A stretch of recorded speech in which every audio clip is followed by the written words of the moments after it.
राधा स्वामी जी, प्रिय संगत जी, आज हम एक ऐसे सत्य पर मनन करने के लिए एकत्रित हुए हैं जो हर इंसान के दिल में कसक पैदा करता है।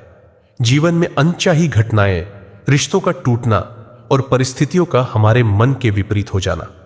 हम सब इस दर्द से गुजरते हैं जब चीजें वैसी नहीं होती जैसी हमने चाही थी। हम सुबह से शाम तक एक ही बात की चिंता करते हैं, ऐसा क्यों हुआ, ऐसा क्यों नहीं हुआ, और इसी क्यों के जाल में हम अपने आप को उलझाकर दुखी करते रहते हैं। साथ संगत जी, जिंदगी में हम सबसे ज्यादा दुख किससे पाते हैं? यही सोचकर कि चीजें वैसी क्यों नहीं हुई जैसी हमने चाही थी। हम अपने हाथों से जीवन का कैनवस बनाते हैं, उम्मीदों के रंग भरते हैं, और जब मालिक की इच्छा का तूफान आता है तो सब बिखर जाता है और हम रोते हैं, शिकायत करते हैं कि मालिक ने हमारे साथ न्याय नहीं किया। पर क्या हमने कभी संत महात्माओं की वाणी को उस गहराई से सुना है जिस गहराई से वे हमें समझाना चाहते हैं? एक नियति का अटल नियम, जो चला गया वह तुम्हारा था ही नहीं। संत कहते हैं, जो चला गया वह तुम्हारे भाग में था ही नहीं। यह एक छोटा सा वाक्य है, पर यह हमारे हजारों दुखों का निवारण है। हम जिस चीज को अपना मानकर पकड़ते हैं, चाहे वह रिश्ता हो, धन हो या स्वास्थ्य हो, जब वह हमसे दूर चला जाता है तो हमारा मन विद्रोह करता है। मन कहता है, यह मेरा था, मुझसे क्यों छीन लिया गया। लेकिन मालिक का विधान कहता है कि यह संसार, यह जीवन और इससे जुड़ती हर चीज किराए पर मिली है, मालिक की नहीं है। जो चीज हमारे कर्मों के खाते में लिखी ही नहीं थी, उसे हम अपनी इच्छा शक्ति से कैसे रोक सकते थे? अगर कोई व्यक्ति आपको छोड़कर चला गया तो वह आपकी आत्मा की यात्रा में बस कुछ दूर का साथी था। उसका कर्म बंधन पूरा हो गया था। अगर कोई अवसर आपके हाथ से निकल गया तो वह आपके भविष्य की राह का हिस्सा नहीं था। यह सत्य स्वीकार करने में बड़ी शांति है। यदि वह चीज या व्यक्ति सचमुच आपका होता तो दुनिया की कोई भी ताकत उसे आपसे दूर नहीं कर सकती थी। उसके जाने का अर्थ है, मालिक ने आपके कर्मों के अनुसार उसे आपकी झोली से निकाल लिया। इस सत्य को स्वीकार करना ही सबसे बड़ा समर्पण है। 2 अटल सत्य, जो तुम्हारा है वह तुम्हें ढूंढते हुए खुद आएगा, और जो तुम्हारे भाग का है वह रास्ता बदल सकता है। लोग बदल सकते हैं, पर अंत में वही तुम्हारे पास आ जाएगा। यह मालिक का दूसरा सबसे बड़ा आश्वासन है। जिस प्रकार एक मां अपने बच्चे को कभी नहीं भूलती, उसी प्रकार मालिक आपके भाग में लिखे हुए सुख, शांति और जरूरतों को आपसे कभी दूर नहीं होने देते। हम अक्सर सोचते हैं कि हमें अपनी हर चीज खुद ही पकड़ डीडीएच कर रखनी होगी। हम रिश्तों को जबरदस्ती खींचते हैं, धन के पीछे पागल होते हैं, इस डर से कि कहीं यह हमसे दूर ना हो जाए। लेकिन संत समझाते हैं, आपके भाग की वस्तु या व्यक्ति कभी भी भटक कर किसी और के पास नहीं जा सकता।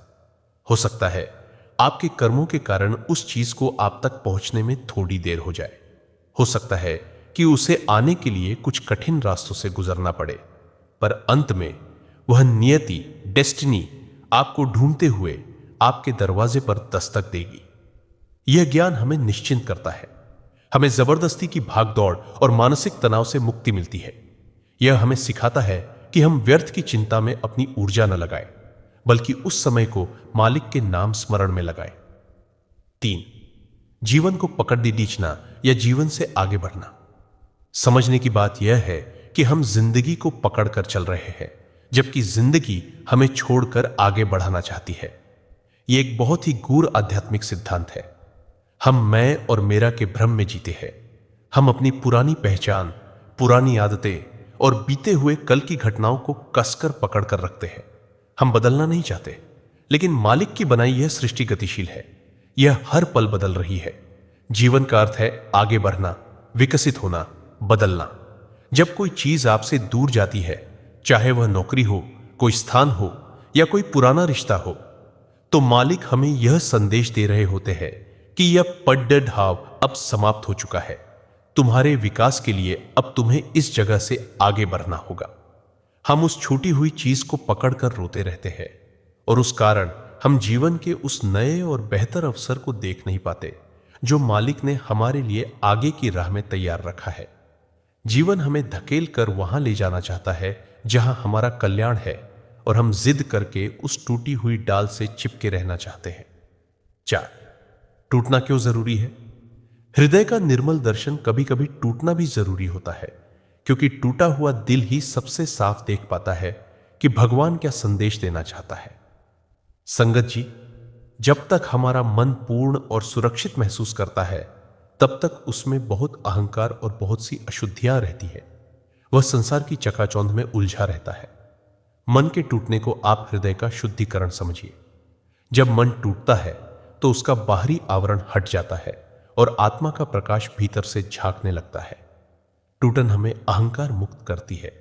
हमें पता चलता है कि हमारी बुद्धि, हमारा बल और हमारा धन कितना सीमित है। टूटन हमें विनम्र बनाती है। जब हम टूटते हैं तभी हम दोनों हाथ जोड़कर मालिक की शरण में आते हैं। टूटन हमें असली और नकली में अंतर बताती है। टूटा हुआ मन स्पष्ट रूप से देख सकता है कि संसार के रिश्ते केवल लेन देन पर आधारित थे और केवल मालिक का प्रेम ही निस्वार्थ और अटल है। मालिक हमें कभी भी बिना कारण दुख नहीं देते। यदि आपको टूटना पड़ीडीएच रहा है तो समझिए कि मालिक आपको उस साफ दृष्टि से नवाजना चाहते हैं जो आपको हमेशा के लिए उनके करीब ला सके। 5. अंतिम समाधान। नाम में लग जाओ, इसलिए दुख मत करो, क्योंकि जो तुम्हारा है वह तुम्हें ढूंढते हुए खुद आएगा, और जिसको जाना है उसे रोकना भी तुम्हारे हाथ में नहीं। संतों ने हमें जीवन का सबसे सरल और सबसे शक्तिशाली समाधान दिया है। भजन सुमिरन, मालिक का नाम। जब हम नाम में लगते हैं तो क्या होता है? नियंत्रण छोड़ देना। जब हम सिमरन करते हैं तो हम स्वीकार करते हैं कि हमने जीवन का नियंत्रण मालिक को सौंप दिया है। हम व्यर्थ की चिंताएं छोड़ देते हैं। सकारात्मक ऊर्जा। नाम स्मरण से हमारे भीतर एक सकारात्मक और शांतिपूर्ण ऊर्जा का संचार होता है। यह ऊर्जा उन अच्छी चीजों को और तेजी से हमारी ओर आकर्षित करती है जो हमारे भाग में लिखी है। कर्मों काटना। नाम की शक्ति हमारे संचित और क्रियमान कर्मों को काटती है, जिससे हमारे रास्ते की रुकावटें दूर होने लगती हैं। सत्य का बोध।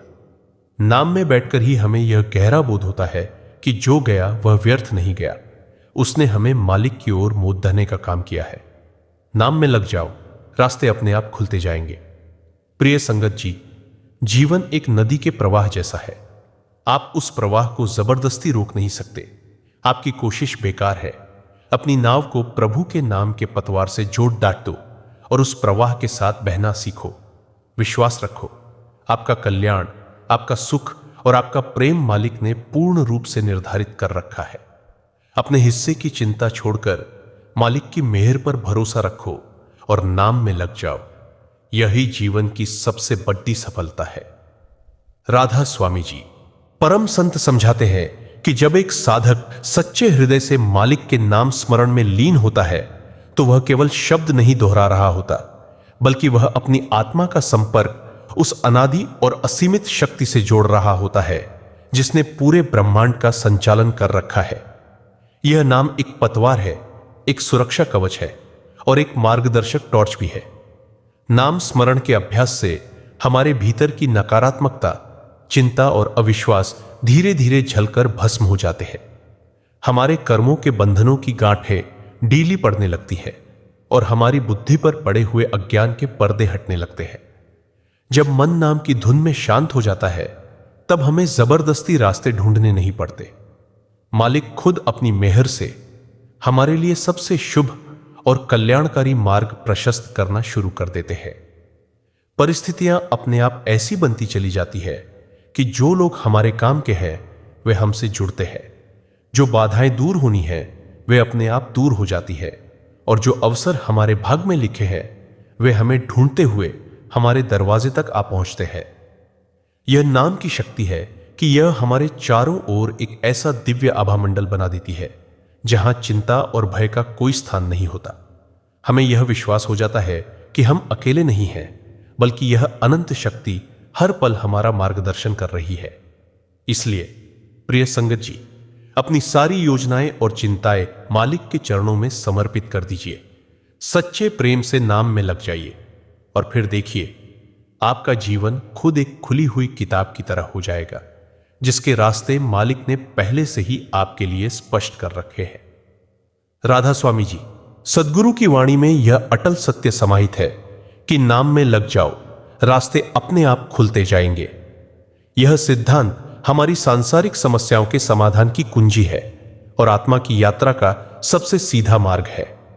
प्रायः हम देखते हैं कि मनुष्य अपने जीवन की उलझनों से जूझता रहता है। हम अपने भविष्य को नियंत्रित करने की अथक कोशिश में लगे रहते हैं, छोटी छोटी बातों पर योजनाएं बनाते हैं, और जब ये योजनाएं विफल होती है तो हमारा मन टूट जाता है और हम गहरे निराशा में डूब जाते हैं। यह सारी परेशानी इसलिए पैदा होती है क्योंकि हम अपनी सीमित मैं अहंकार पर अत्यधिक भरोसा करते हैं, यह भूलकर कि इस सृष्टि का नियंत्रण एक परम सर्वज्ञानी शक्ति के हाथों में है। जब हम पूर्ण समर्पण के भाव से निष्ठापूर्वक मालिक के दिए हुए नाम में अपनी वृत्ति को लगाते हैं तो यह क्रिया एक गहरा आध्यात्मिक और व्यावहारिक परिवर्तन लाती है। राधा स्वामी जी,